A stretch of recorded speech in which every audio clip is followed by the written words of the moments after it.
tudo bem? A gente vai dando sequência aqui às nossas aulas de geografia.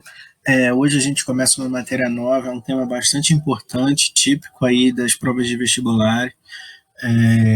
Vocês devem estar ouvindo aí uma trilha sonora aqui de um Patati Patatá esperto, by Lucas. Mas é isso aí, galera. Vamos tentar concentrar e não prestar atenção nessa maravilha de canção, beleza? Então, assim que o computador me obedece, ele nunca me obedece de primeira, né? Impressionante. Nós temos aí, então, nós vamos começar a falar então da agricultura no mundo globalizado, né? Como se dá a produção agrícola nesse mundo moderno, e aí a gente começa primeiro fazendo uma revisãozinha sobre os sistemas de produção agrícola. Então a gente pode classificar esses sistemas como intensivo e extensivo. E essa classificação ela é independente do tamanho da propriedade rural. Ela está relacionada, na verdade, às técnicas que são utilizadas para a produção. Tá? Então, quando a gente fala em produção intensiva, a gente está falando daquele tipo de produção que usa técnicas modernas de produção. Então, os caras vão utilizar técnicas de melhoramento do solo, vão usar fertilizante, pesticida, sistema de irrigação, vai ter trator, colheitadeira, semeadeira, né? E por conta desse alto nível de recursos, né, e de capital propriamente dito, esse tipo de produção, a produção intensiva, consegue índices de produtividade muito altos, tá? E quando eu falo em produtividade, isso está relacionado a conseguir extrair mais do que normalmente se extrairia de uma determinada terra, né, de uma determinada produção. Por exemplo, imaginem aí o cômodo que vocês estão agora e que vocês produzissem, sei lá, laranjas nesse cômodo, né, supondo que ele fosse uma área agrícola. Se você produzia 50 quilos de laranja e agora você investiu em melhoramento do solo, em irrigação, não sei o que, dentro desse mesmo espaço você passa a produzir 60 quilos de laranja, você aumentou a produtividade desse espaço, né? Então, quando a gente fala em elevado índice de produtividade, é em relação, comparando, né, ao que se produz, por exemplo, na produção extensiva, que não dispõe de capital, não dispõe de técnicas modernas, né, não dispõe de alta tecnologia, e por isso tem baixos índices de produtividade, porque a agricultura extensiva, a produção extensiva, ela depende basicamente dos elementos da natureza, né? Se chover, beleza, se não chover, ferrou. É o solo que vai se esgotando safra após safra, enfim. Então, essa produção extensiva ela precisa de áreas muito maiores para conseguir produzir o que uma área intensiva produz em territórios bem menores, né? E aí a gente tem uma definição de um economista chamado Paulo Sandrone, que define a agricultura intensiva como capital como fator predominante e a agricultura extensiva como a terra como fator predominante. Então é assim que ele diferencia a agricultura intensiva da agricultura extensiva, né, utilizando os fatores predominantes nessa produção. Na intensiva é o capital, na extensiva é a terra, ou seja, os elementos da natureza propriamente ditos, né, dependem da fertilidade do solo, da qualidade do solo, etc. Beleza? E aí temos a agricultura empresarial. A agricultura empresarial, ela trabalha basicamente com mão de obra contratada, né? É totalmente diferente da agricultura familiar, né? Que é a família, são os membros da família que estão trabalhando ali. Salvos em algumas exceções, né? Em médias propriedades, tem uma ou outra mão de obra ali temporária, né? Então, na agricultura empresarial, já que a gente está falando de agricultura no mundo globalizado, né, a gente fala de uma mão de obra contratada, são funcionários propriamente ditos. Né? Nessas três imagens aqui a gente vê, tem um cara que é contratado para pilotar essa máquina, seja, sabe lá Deus que máquina é essa, um cara que é contratado para pilotar esse avião que vai jogar esse pesticida aí nessa plantação, e essa galera que está ali trabalhando com, sei lá que parada é essa, né? Enfim, então, nesse caso, na agricultura empresarial, a relação é diferente, é uma relação de patrão e empregado, né?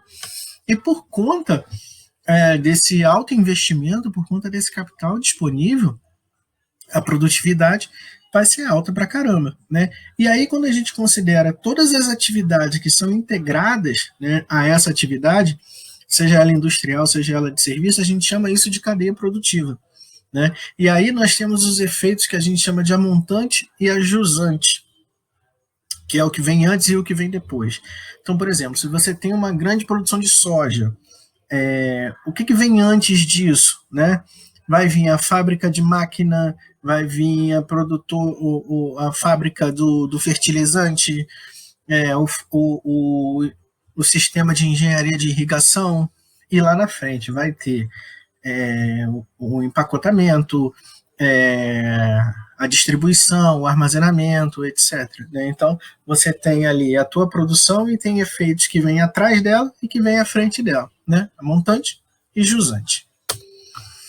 E aí temos a Revolução Verde. A Revolução Verde é um assunto bastante importante para a gente. O que foi a Revolução Verde? Né? A Revolução Verde ela foi iniciada na década de 1950 e tinha como proposta modernizar e aumentar a produtividade das áreas agrícolas, priorizando 3 grãos básicos: arroz, trigo e milho. A ideia aí era o quê? Era produzir mais comida para os países pobres, né? E essa ideia ela foi financiada basicamente pelos Estados Unidos e Europa, né? A ideia aí era o quê? Era aumentar a produção sem compromisso com a reforma agrária, ou seja, sem que a discussão sobre uma redistribuição de terra mais justa fosse necessária, né? Se o argumento para a reforma agrária a má distribuição de alimentos, então aumenta a produção de alimento, dá comida para todo mundo e acaba com essa história de discutir reforma agrária, né? A ideia, né, por trás é basicamente essa. Então, aumentar a produtividade sem discutir redistribuição de terras. E aí, algumas mudanças muito significativas foram geradas pela Revolução Verde. Foram implantados sistemas de irrigação, o uso intensivo do solo. Então, sai de cena aí aquela agricultura extensiva e entra em cena a agricultura intensiva. Há uma expansão significativa da monocultura, já que a prioridade da Revolução Verde eram somente 3 gêneros, né? 3 grãos, na verdade, né? 3 grãos básicos da alimentação.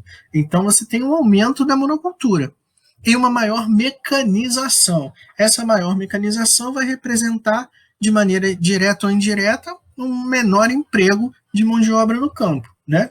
Introdução de fertilizantes, de agrotóxicos e de transgênicos. Os transgênicos começam a entrar em cena, tão polêmicos até hoje, né? Mas isso é um assunto para a gente discutir em outro momento. E quando a gente fala em pecuária, rações especiais, medicamentos, vacinas e tal, é tudo para aumentar de fato a produtividade, não só nos países pobres, mas em outros países do mundo também, no mundo todo, né, de maneira geral. E aí, a Revolução Verde, obviamente, trouxe alguns resultados, né? Se ela trouxe um conjunto de inovações tão significativos, era de se esperar que resultados poderiam ser colhidos. Um resultado: produção dobrada, objetivo alcançado. Se a ideia era aumentar a produtividade, nossa, ela dobrou, né? Então, objetivo alcançado com certeza. O aumento de fertilizantes e de sistemas de irrigação. E isso tem algumas consequências, né? O aumento de fertilizantes, isso vinha sendo discutido até pouco tempo atrás, né? A coisa do coronavírus acabou deixando esse assunto um pouco abafado, mas recentemente aqui no Brasil, como vocês sabem, uma grande quantidade de agrotóxicos foi liberado pelo governo federal, gerando uma polêmica imensa em relação aos possíveis danos à saúde das pessoas que esses fertilizantes poderiam causar, né? E os sistemas de irrigação, que podem gerar problemas, por exemplo, de salinização de solo, né? Se esse sistema de irrigação ele é mal implementado, se não há um sistema de escoamento, né, essa água precisa ser drenada. A gente não é só jogar água, né? Essa água precisa ir para algum lugar. Se esse solo fica encharcado, os sais minerais na água geram um processo de salinização do solo, porque cedo ou tarde essa água vai infiltrar ou vai evaporar e esses sais minerais vão ficar nas camadas superficiais do solo, gerando um processo de salinização, né? Há um aumento da dependência dos combustíveis fósseis, porque se você mecaniza a produção, se você introduz trator pra caramba, colheitadeira, não sei o que, claro que você vai gerar uma dependência em relação aos combustíveis fósseis, né? Grandes propriedades monocultoras, eu falei lá atrás, né, uma característica da Revolução Verde foi, de fato, a monocultura. Né, então, a questão da concentração de terras, ela continua muito forte, em alguns casos até se acentua, né, até porque nunca foi o objetivo da Revolução Verde ter uma distribuição igualitária de terra, como a gente já comentou em outro momento. Então, se aumentam as grandes propriedades, diminuem os pequenos agricultores, porque o pequeno agricultor, o cara da agricultura familiar, ele não tem a menor condição de competir com o cara que tem trator, semeadeira, colheitadeira, fertilizante, pesticida, sistema de irrigação. Só que esse uso intenso do solo gera outros problemas, como erosão e desertificação. Desertificação, nesse caso aqui, a gente fala, usa esse termo para descrever a perda da capacidade biológica e econômica do solo. Né? Se esse solo perde a capacidade produtiva, né? Se não dá mais para plantar naquele solo, aquele solo sofreu um processo de desertificação. Né? E desmatamento e perda de biodiversidade. Né? Esses dois aí relacionados, interligados.